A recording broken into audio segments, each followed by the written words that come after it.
America युद्ध की तबाही झेलने के बाद जल्द से जल्द समझौता करना चाहता है, लेकिन वहीं अमेरिका ईरान के बीच हुई शांति डील नेतन्याहू से हजम नहीं हो रही है।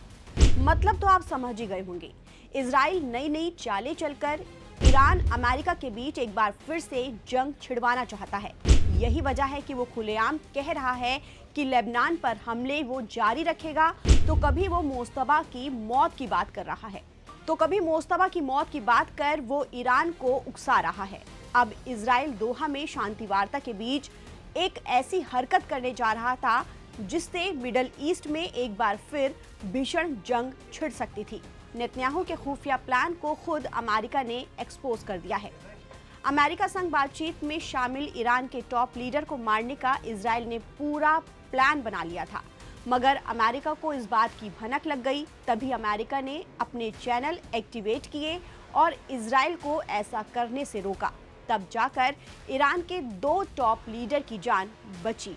जी हां, अमेरिका को इस साल की शुरुआत में डर था कि इजराइल ईरान के 2 बड़े नेताओं यानी कि गलीबाफ और अराक्ची को मार डालेगा।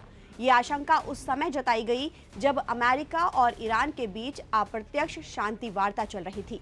इस आशंका के बारे में ईरान को आगाह करने के लिए उन्होंने क्षेत्रीय देशों से मदद मांगी। ये दावा न्यूयॉर्क टाइम्स की एक रिपोर्ट में किया गया है। न्यूयॉर्क टाइम्स की रिपोर्ट में मौजूदा और पूर्व अमेरिकी अधिकारियों का हवाला दिया गया है। रिपोर्ट की माने तो अमेरिका का डर अप्रैल में शुरू हुई युद्ध विराम वार्ता के दौरान ईरानी विदेश मंत्री अब्बास अराक्ची और संसद अध्यक्ष मोहम्मद बागेरी गलीबाफ को लेकर थी। यानी इजराइल के टारगेट पर अब्बास अराक्ची और बागेरी गलीबाफ थे।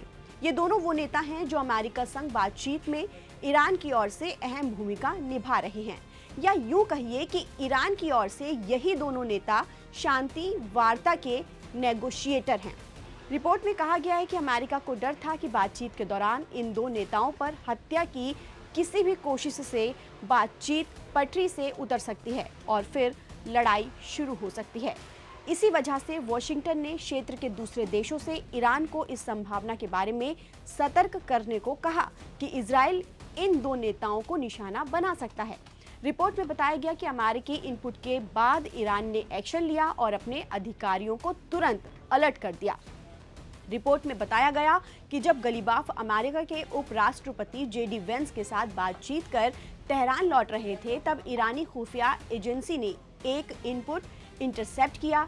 इजराइल के 2 लड़ाकू विमान गलीबाफ के विमान को हवा में ही उड़ाने के लिए ईरानी हवाई क्षेत्र में घुस चुके थे। खतरे के अलर्ट के बाद विमान की पाकिस्तानी सीमा के पास मशहद एयरपोर्ट पर इमरजेंसी लैंडिंग कराई गई।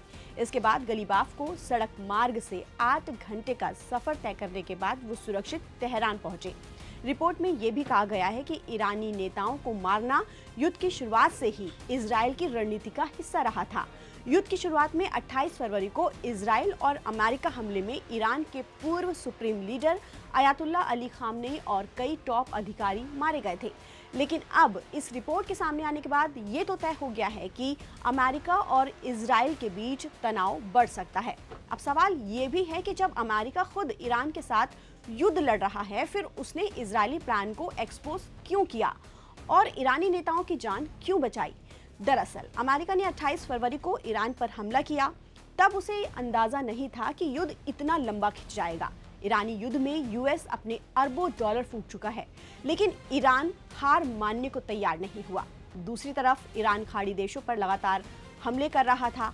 ऐसे में अमेरिका पर दबाव बढ़ रहा था। इसीलिए अमेरिका जल्द से जल्द कूटनीतिक रास्ते की ओर लौटना चाहता है। अब अमेरिका नहीं चाहता है कि मिडल ईस्ट में लौट रही शांति में कोई भी रुकावट आए, इसीलिए उसने ईरान को इजरायली खतरे से आगाह किया।